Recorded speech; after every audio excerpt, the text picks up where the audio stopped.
Alright, so I guess let's go into talking about the Knicks.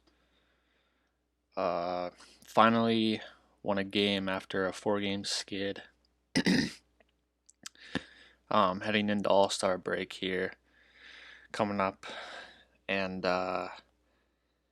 yeah, the Knicks have been playing pretty terrible basketball in the last month or so, and Julius Randle falls in that category pretty easily. And however, the bright spot has been RJ Barrett, and I would very much like to build around RJ Barrett if possible. But Julius Randle, the last couple games, has showed some spurts of last year for sure, and he's obviously been helping in as we got a victory last night against a very good Warriors team with RJ Barrett out as well in a day-to-day injury. But Julius Randle, the past couple games here, has actually been putting up pretty good stats. Like I said, just like last season, he's been looking like the game's coming to him a little easier again.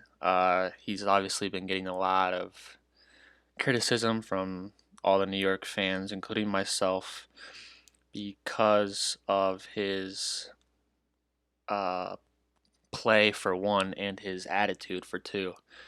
He has really upset some New York fans with some things that he's done this year. So I honestly wasn't going to be surprised if he was traded at the trade deadline, but he wasn't, and I don't mind it because I'm a big Julius Randle fan still, and he has been putting up about 30 points a game the last four games, along with a bunch of rebounds, and he always averages over five assists normally, so that's pretty good for the team. And as long as he can keep up his play and not be selfish and understand his role, then it'll just be better off for the Knicks going forward. Uh, but since we decided to keep Randall, I'm actually surprised that we didn't make any other moves at the trade deadline. Obviously, we traded for Cam Reddish not too long ago from the Hawks for Kevin Knox and stuff, which I love Kevin Knox. But I also am a big fan of Cam Reddish's game and would like to see him play more, as he got 19 minutes last night and put up like 12 points. It looks like uh, I want Thibodeau to give Cam Reddish a lot more minutes and give him an opportunity, considering the players that we have uh, on the roster right now. Reddish is one of the younger players, and I'd rather him get minutes over someone like Alec Burks sometimes, or Obi Toppin. Obi Toppin doesn't play that well sometimes, and just nonetheless, I just want to see Cam Reddish get some minutes and see where it goes. He obviously was a big player coming out of high school, big player in college, and he just really hasn't gotten a good opportunity in a good system yet. But once he gets minutes and he gets going, he could be like a diamond in the rough, honestly, for trade. So I'm really happy that we went out and got Cam Reddish, especially since he's RJ Barrett's teammate in college. So there's a little connection there. But yeah, I definitely want to see more Cam Reddish minutes. I want to see the younger guys playing more. I love Miles McBride. I love Quentin Grimes. I definitely want to see more minutes from them if possible ever. Some of these older guys, like they're not super old, but like Kemba Walker, Fournier, uh, Burks for the most part has actually played pretty consistent. Uh, but some of these other guys have some inconsistencies, and yeah, I didn't really expect it coming into this season, but I would just prefer not to stick with them. But we'll see how the rest of the season goes and go from there. I'd rather move in a direction of younger players and see where everything kind of goes. But yeah, like I said, we'll just see if we can even make it into the play-in tournament, which hopefully we can, just to get some kind of opportunity. But something needs to change. Happy we got the win last night at least against the 41-15 excuse me, Golden State Warriors. So that was a big dub. But we're definitely gonna have to make some moves coming up here in the off season and such. So let's start stringing some wins together and get into the play-in tournament for sure. But about the trade deadline, I was very surprised. Like I said, that we didn't make any moves. Along with another team that I was surprised I didn't make any moves was the Los Angeles Lakers.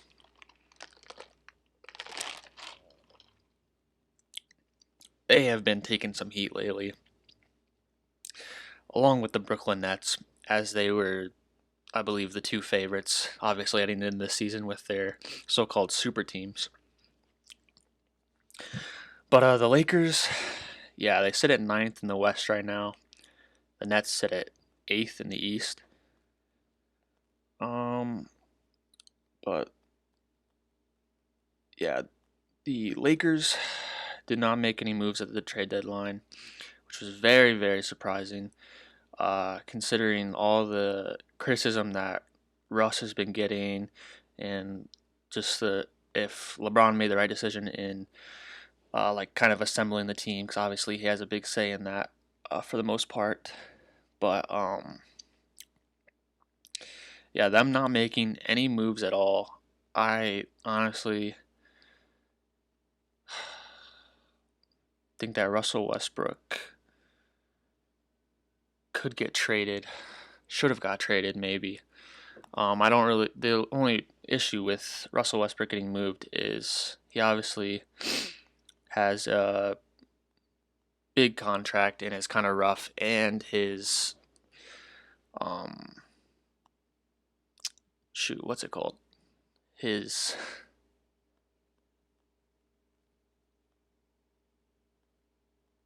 gosh, why am I blanking right now? His stock. Couldn't think of freaking stock. His stock has gone down tremendously this season. He's been struggling. I feel bad for the guy because I've always been a big Russell Westbrook fan, but he's just declining as he's getting older. His play is just, he cannot shoot the ball. That's his biggest problem. And when you can't shoot the ball like him, like, it's not even like 3-pointers. It's just his field goal production in general has just been garbage this year. It's just crazy, like the games that the Lakers are losing. Their last game they just lost to the Blazers, who I'll get to here soon. But the Blazers have nobody now. Like, it's Anthony Simon. The Lakers got destroyed by Anthony Simons, and the Lakers are pretty healthy for the most part right now. I mean, Westbrook didn't play in that game, but that shouldn't be a big factor because they still have LeBron and AD. But the Lakers supporting cast, it looked okay going into the season, but now it's just trash. And I'm just so surprised that they did not make any trades. I thought they were going to trade THT, maybe Westbrook, maybe someone else, but they did not make any trades at the trade deadline, and apparently they're looking in the buyout market, which also confuses me because I don't know who they're going to get in the buyout market, like Inez Cantor, Dennis Schroeder. Like, there's no one really in the buyout market that they would like need or like have a big enough role for. Like, they need bigger roles on their team. Their supporting cast is just so bad right now, and Russell Westbrook has to get it together if they're gonna even look to do any damage in the playoffs, if they even stay in the playoffs.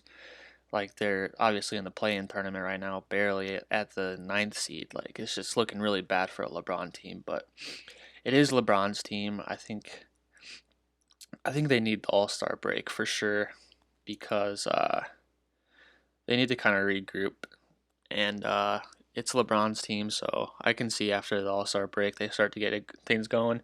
Hopefully Russ can regroup after that too, and I can see the Lakers still doing some damage just because it's LeBron's team, and you never know what can happen with LeBron. But yeah. So the Knicks and the Lakers were two teams I was surprised that did not make any trades at the trade deadline, especially uh, the Knicks. As a Knicks fan, I was really hoping to see a move made to, I don't know, give some kind of spark to the team because they're sitting at 12th in the East right now, and it's just something needs to happen to get better. But I guess we'll see how that goes. But there are also a lot of winners of the trade deadline. I thought going into it, we had a ton of big trades. Starting off with the James Harden trade. Uh, I didn't think it would happen, but I think it essentially had to happen because Harden forced his way out in the end, which I did not know Harden was disliking Brooklyn that much, but they have been struggling a lot lately, and they have a lot of injuries. Obviously, KD and half man Kyrie Irving, uh, not not getting vaxxed, so he can't play in home games or anything. So the Nets are kind of a mess right now, but the James Harden trade. Let me pull this up.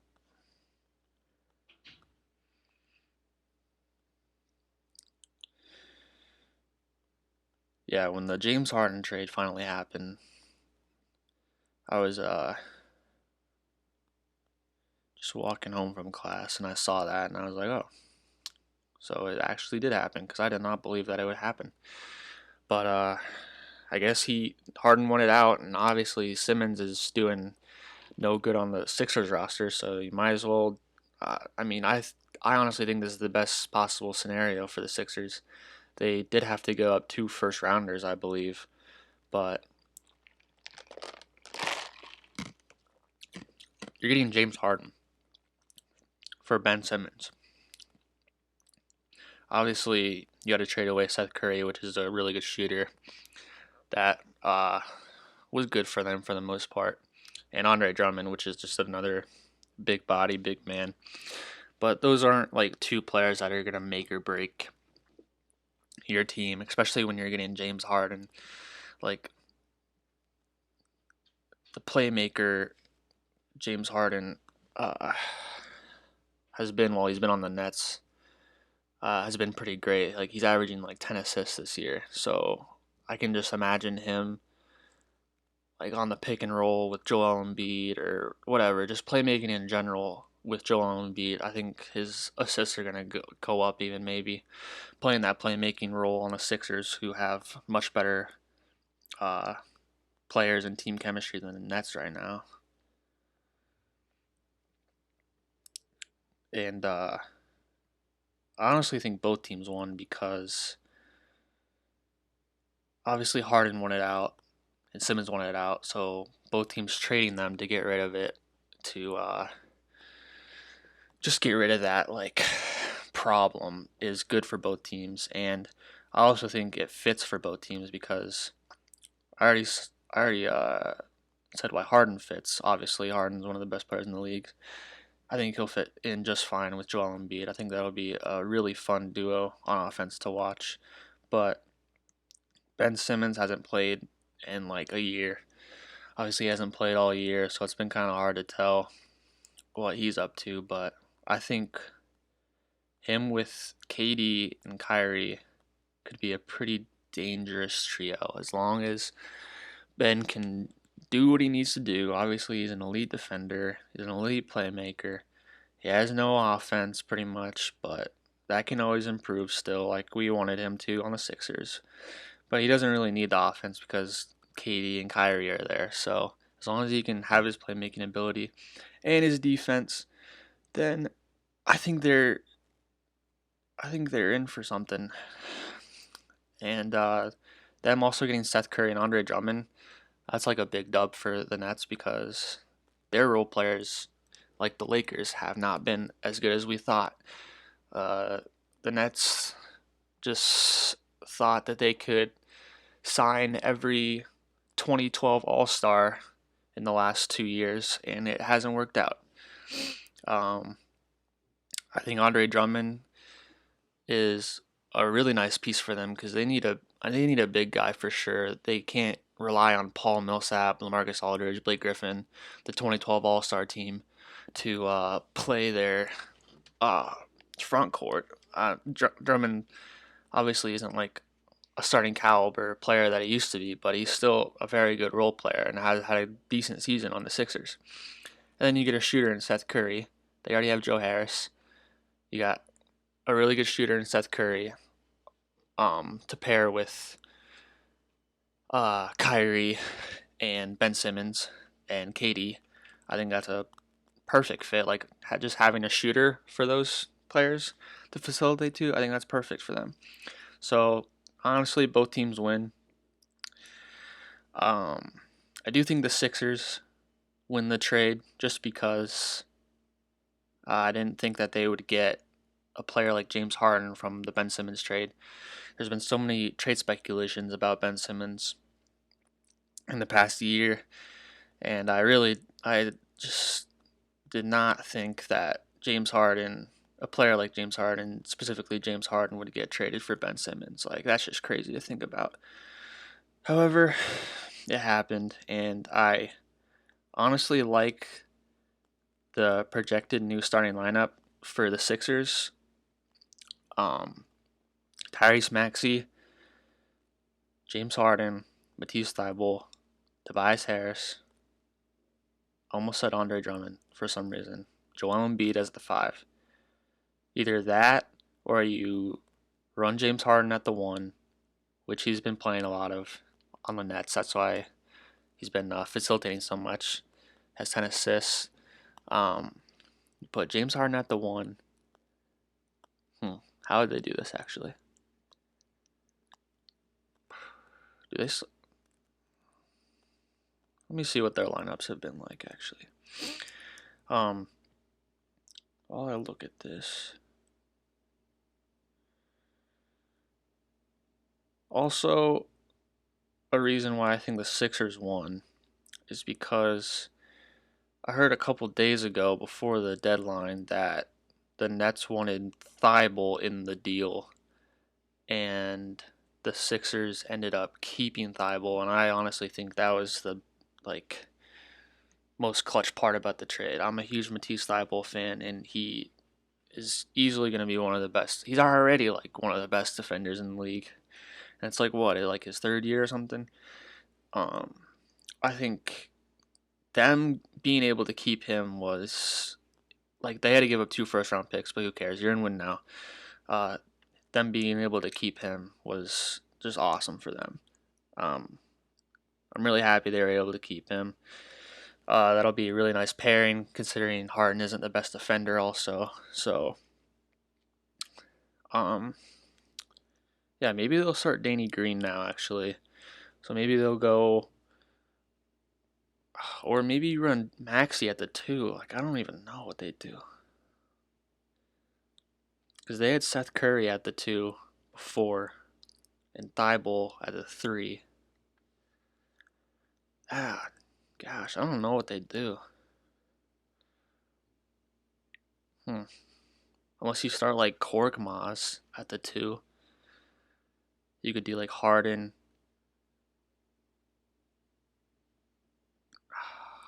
I feel like you would want to have Maxey come off the bench actually. So you'd have like Harden, Korkmaz, Thybulle, Harris, Embiid, with Maxey off the bench. Yeah, that sounds like a plan to me. I would rather have Maxey come off the bench because their bench is not very strong right now. Shit, yeah.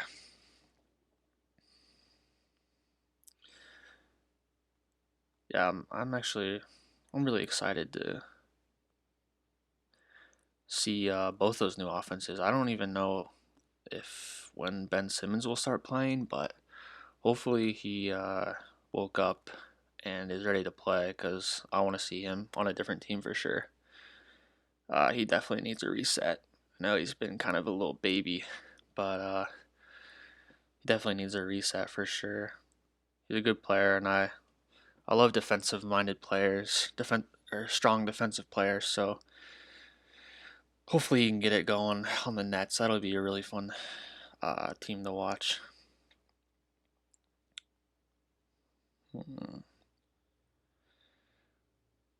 Wait, oh, the Nets are waiving DeAndre Bembry. I feel like he was playing a lot this year.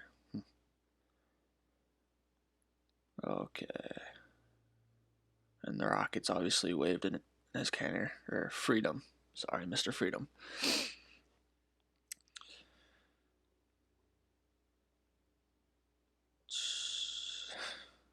Okay. So, other than that trade, obviously, the second biggest trade, it's between the Porzingis one and the Sabonis one, but I'm going to say Sabonis was the second biggest trade. It also brought up a lot of questions for the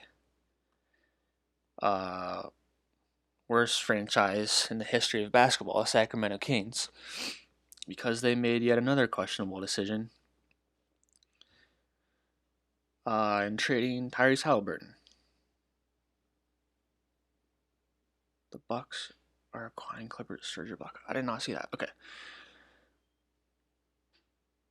So obviously Halliburton is a rising star. He's from Iowa State, so obviously I love Tyrese Halliburton. And he's such a great guy and such a great leader for his age. He's so mature. He's such a mature basketball player for his age. He's well rounded already. Can always improve, but it's been speculated that the Kings are going to choose between Fox and Halliburton, and it seemed like they had it down pat to choose Halliburton and keep Halliburton for the future of their backcourt and let Fox go. I wanted the Knicks to maybe go after Fox, so I was excited for that. But whatever.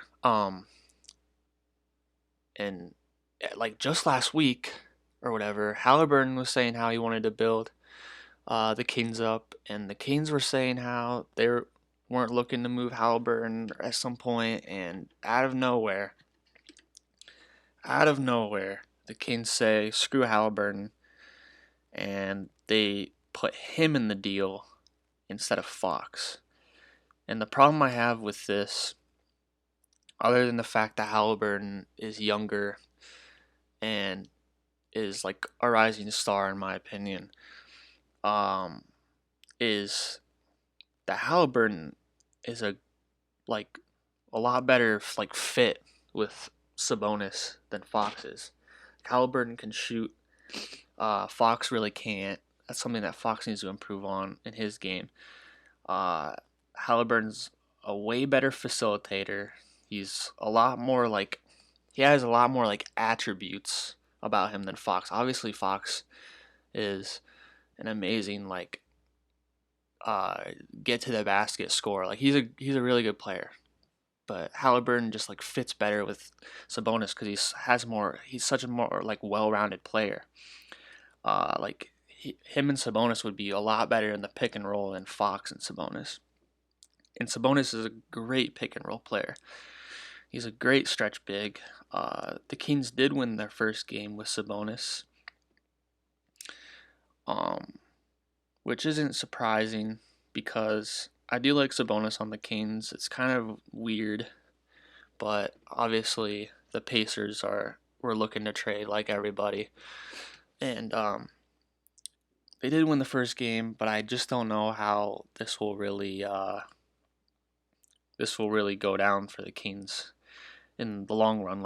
This could easily be another regret for the Kings, as they have made the worst picks of all time in the past decade, and this could be something that they regret immensely. They also did something that I did like them do is get rid of Bagley, which they've been wanting to do for a while. Hopefully, I really hope Bagley can get it going on the Pistons because him in college was he was a he was an absolute monster in high school and college. I thought he was going to be like one of the best players, one of the best like offensive bigs going into the NBA, but he hasn't panned out. So hopefully he gets a new chance. But the Kings get Dante DiVincenzo, Trey Lyles, and Josh Jackson. Dante DiVincenzo is a really good player. The Bucks the Bucks don't really need him, so I'm okay with the Bucks trading him away. And he's another younger guy, along with Trey Lyles and Josh Jackson. They're all kind of younger guys. Obviously, DiVincenzo has had the best career so far out of those three, but I like them getting those younger guys to give them a chance. And I think DiVincenzo will fit pretty well. He's a pretty good 3-and-D player. So I think that'll be a nice little fit uh, for the Kings, and them just getting younger players. I think is the best scenario that they can do right now to try and help out and build up their team. I guess they're gonna try and fight for the play-in. That's why they traded for Sabonis right now. I guess we'll see how the rest of their season pans out. I'm excited to see Sabonis on a different team. I just like seeing these star players on different teams. And speaking of Sabonis with the Pacers, I knew that they um, were looking to trade a lot of their players, and they ended up doing so. Uh, I kind of thought they would trade Miles Turner over Sabonis, and both Sabonis and Turner were players that I wanted. I wanted one of them on the Knicks because they're both stretch bigs. Turner is like one of the best defenders in the league. Excuse me. One of the best big defenders in the league, I should say. And they both stretch the floor. Like they both like Sabonis is like one of the most underrated players in the league, I think, still. Uh, but they ended up trading Sabonis. They ended up keeping Turner. The Pacers honestly were like one of the biggest winners of the trade deadline because they got rid of Jeremy Lamb and Justin Holiday, uh, who also go to Sacramento. So Sacramento's kind of stacking up on role players apparently. They get Buddy Hield, who the Kings also were looking to get rid of, but they get Tyrese Halliburton. Most importantly, obviously a young rising star. They keep Miles Turner. Miles Turner will get an expanded role now that Sabonis is gone. And I think that's good for Miles Turner so he can build on his offensive game. And he has Halliburton as his point guard to facilitate to him. So that could be a nice little duo brewing up in Indiana. And Indiana just keeps getting rid of players. Like they're kind of in this rebuild mode, but it's like a fast rebuild mode because they're getting like Tyrese Halliburton. Like they're getting players that they can like plug in right away and use to like rebuild very very fast.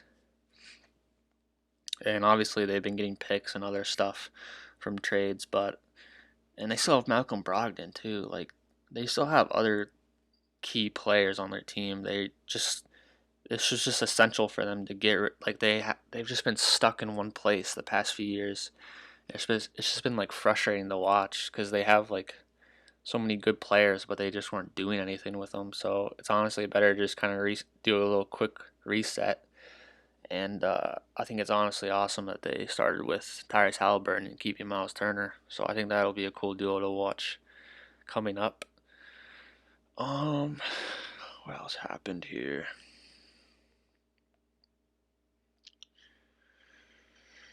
The Blazers. Oh no, don't get me started on the Blazers. Man, what are the Blazers up to, dude? So originally, I saw the Blazers making all these trades, trading all their good role players away, pretty much. And I thought to myself, oh, oh yeah, they're definitely rebuilding then if they're trading everybody away for and getting nothing in return at that. So I thought they're definitely rebuilding. And then they come out and say that they still want to build around Dame. Obviously they have like $60 million or whatever in cap space. But like the rest of their team is trash. Like you have Anthony Simons, who has had a breakout year because of Dame's injury, so you can build around Anthony Simons too. But like, if I'm Dame, like I would not want to. Like, it's time for Dame to go. Honestly, like the it looks like the Blazers' plan is to use their cap space money in free agency. But like, bro, like who are you gonna get? Like, you're not gonna get. I feel like the Blazers aren't gonna get stars. Like, obviously, players want to play with Dame. Like, you want to team up with Damian Lillard. But it's the Blazers, and they they traded all their good role players away. Like, they don't have anything like to offer really. Like, who's gonna want to go to Portland other than the fact that they have Dame?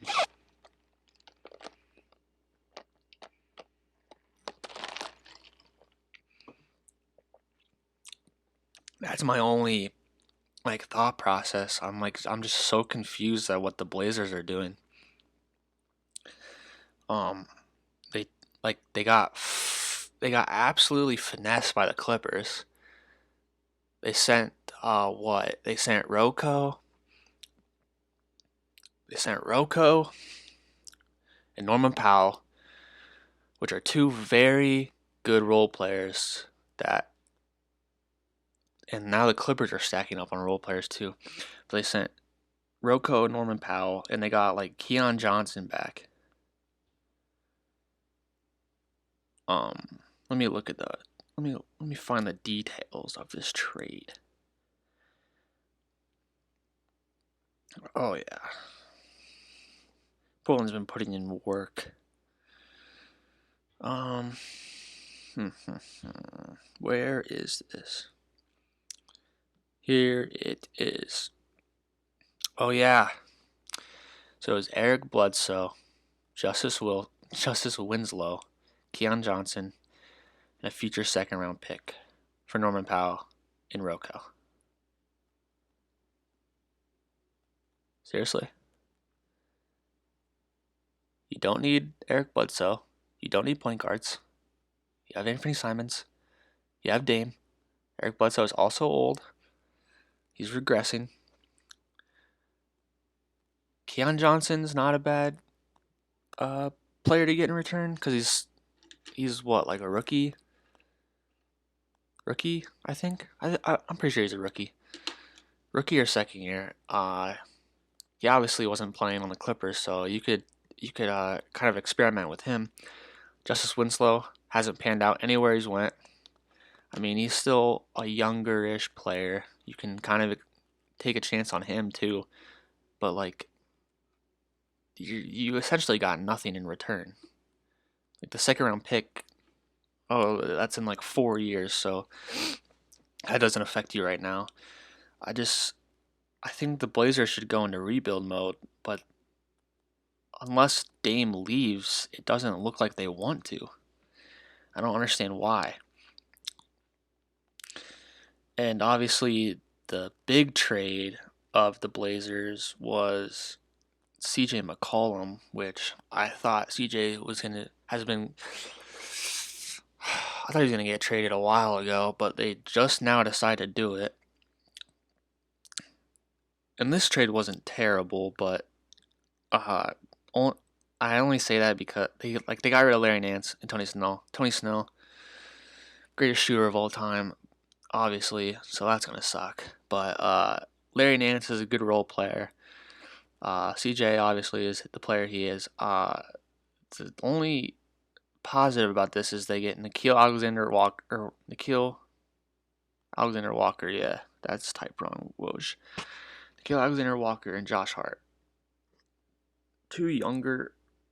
Nickeil's younger than Josh Hart, obviously, but two like decent youngerish players that you can plug into your system and get some minutes to.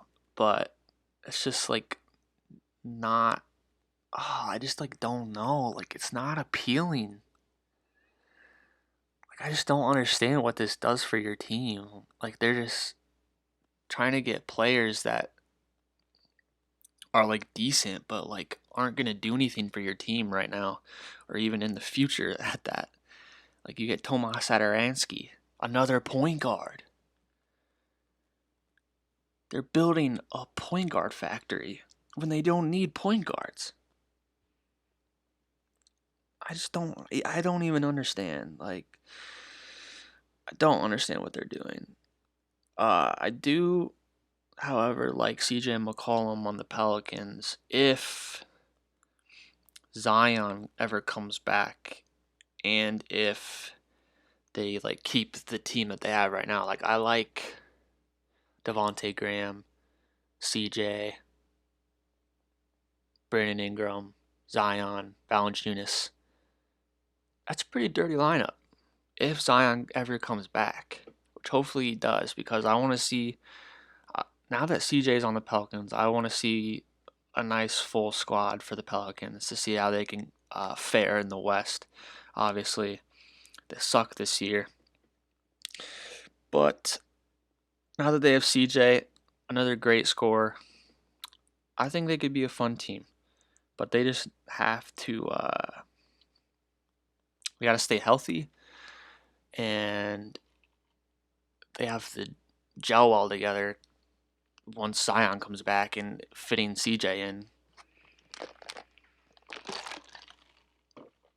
Obviously, they're gonna struggle a little more on the defensive side of the ball. That's still like a fun team to have together. Like that's just like on paper, that's a really fun starting lineup. So I'm excited to see what CJ can do on the Pelicans for sure. Um,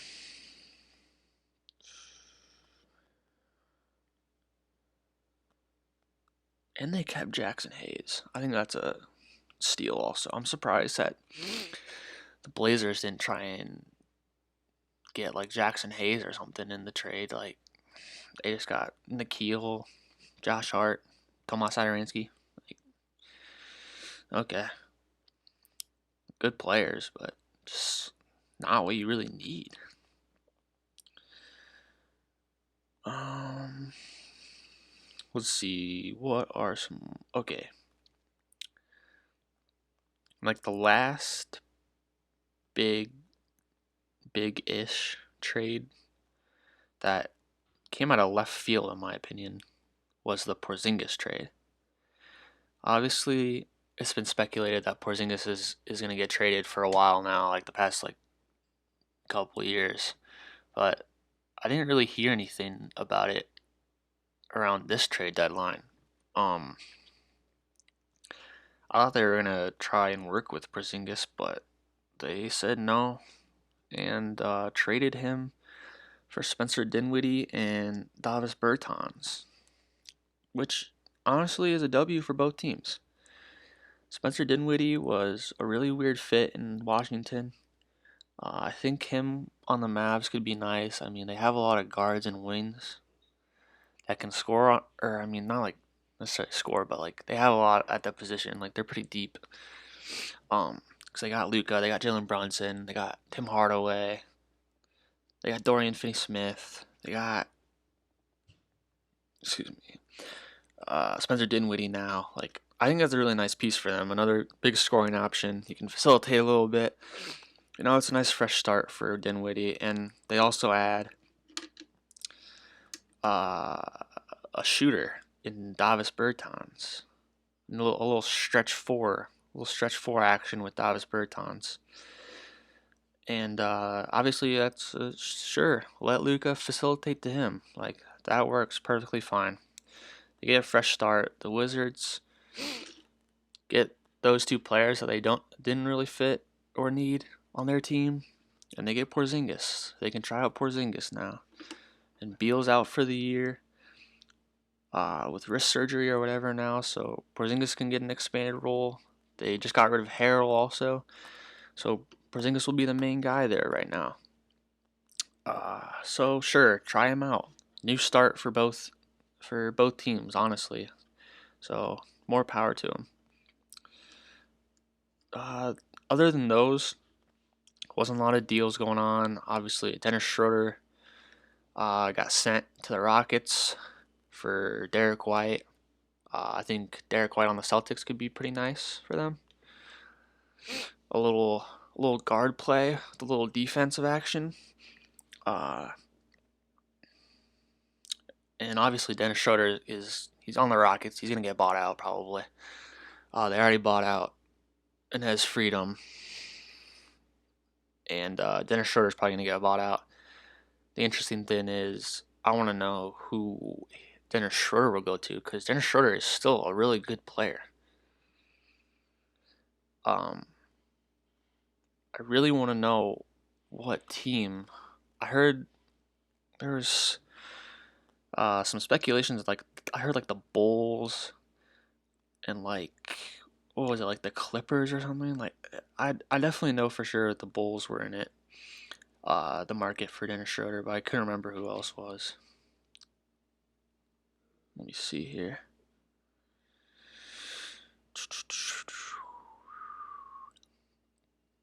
Dennis Schroeder. Dennis Schroeder is still a great player, guys. Like, come on. Definitely not going back to the Lakers. At least I don't think so. Even though they're big buyout. They're a big buyout team apparently. Yeah, they're gonna market in the buyout scene, and that'll lead them to a championship, right, guys?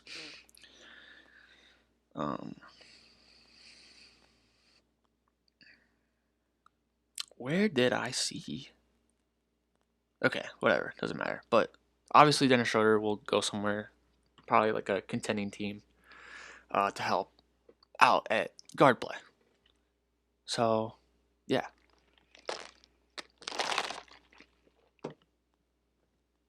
It's a pretty good trade deadline for the most part. Most surprising trade, easily the Porzingis one. Because I didn't think that was going to happen like at this time. I knew Porzingis was speculated to get traded for a while now. I'm obviously not a big Porzingis fan as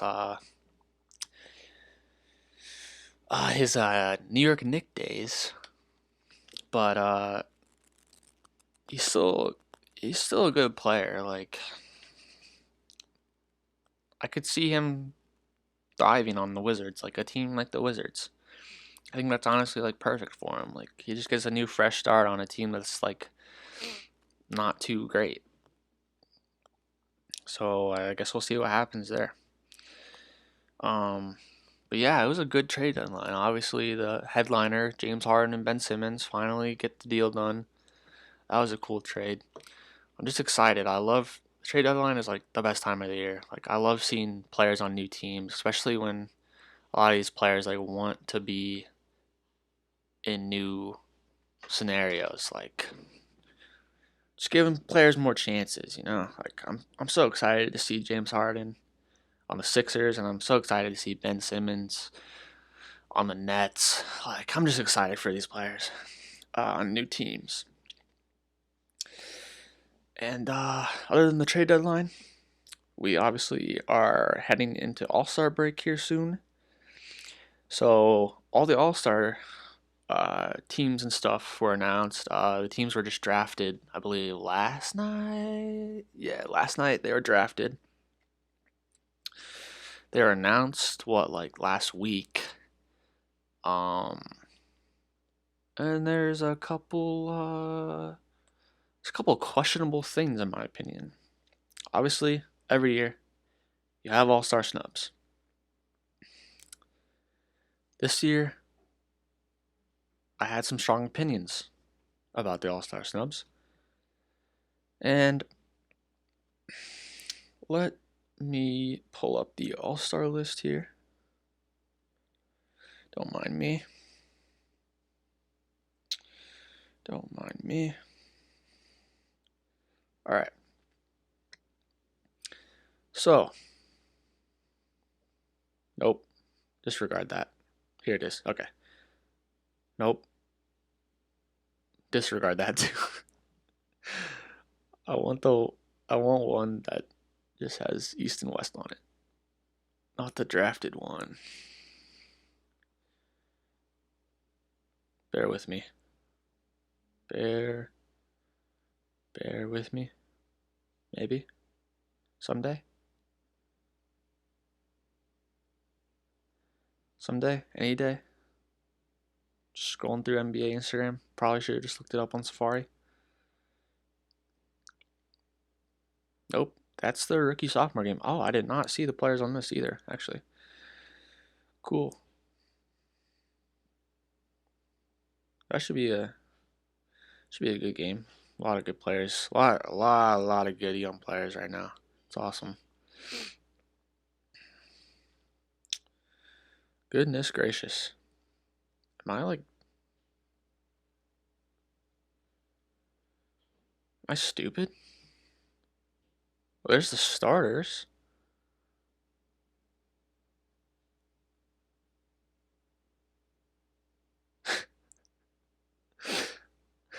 There's gotta be something wrong with me. There's gotta be something wrong with me.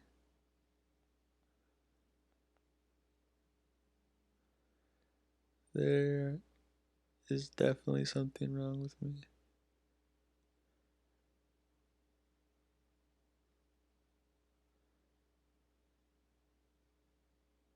Okay, whatever. I'll just look at this list. Okay. I don't know why I didn't just do this in the first place.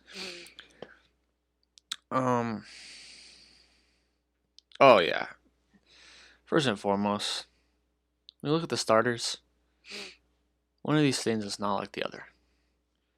I think you can guess just who that player is. His name starts with an A, ends with Andrew. His last name starts with a W and ends with Higgins. His name is Andrew Wiggins. What the hell? Why is this man starting? Give me a break. Somebody throw me a lifeline. There's no way this man should be starting. Is he an all-star? Sure. Should he be starting? No. This is why fan voting is the most obscene thing I've ever seen. It's just stupid.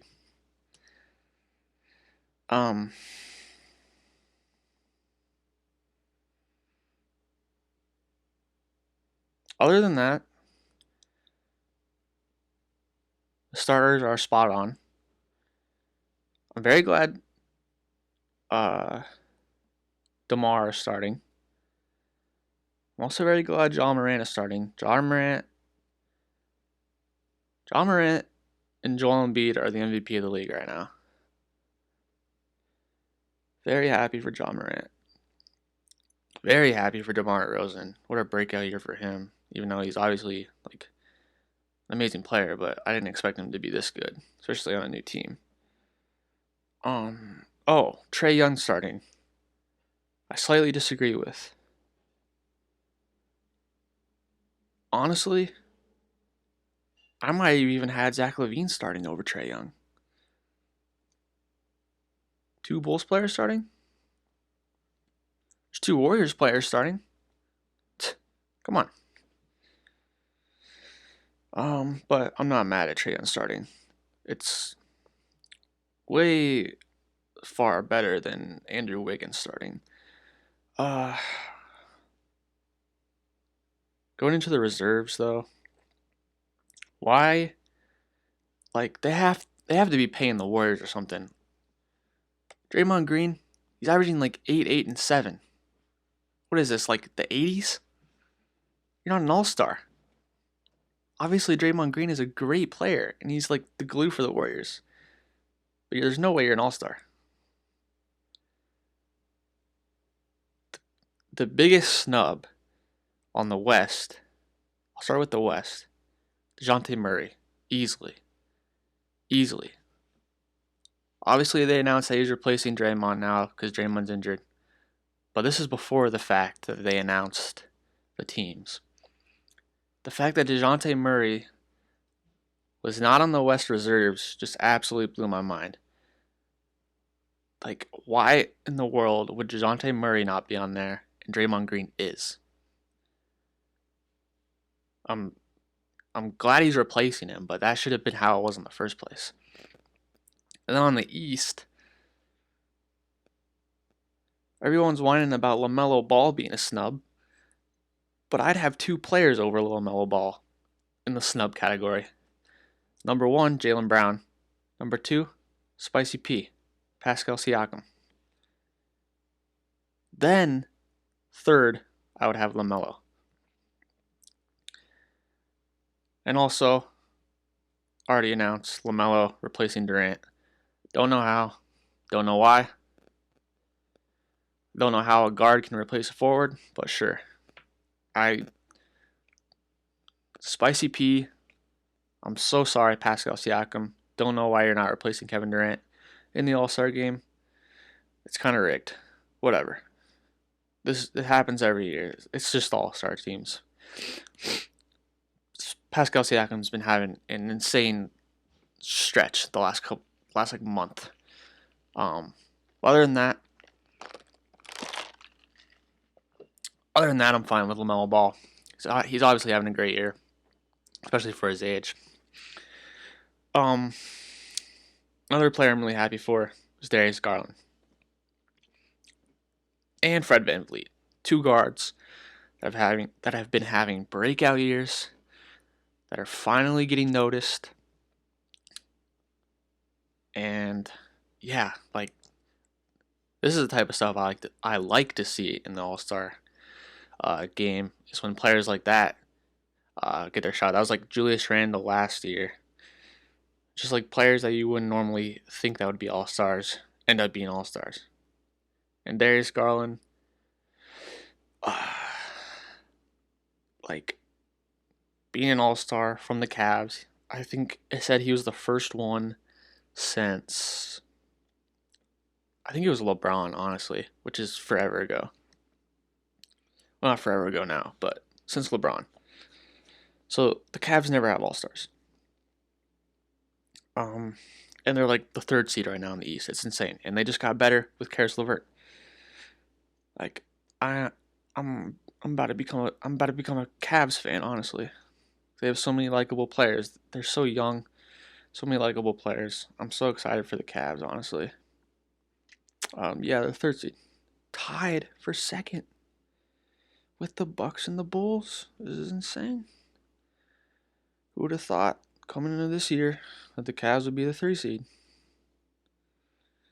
More power to you.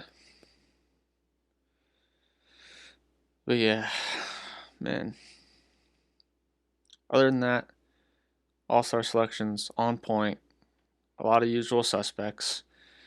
Couple of frauds, like that Andrew Wiggins guy being starter. But other than that, good All-Star. Excited for All-Star weekend. It's the best time of the year. Got the trade deadline and then the All-Star weekend. Gotta love the NBA.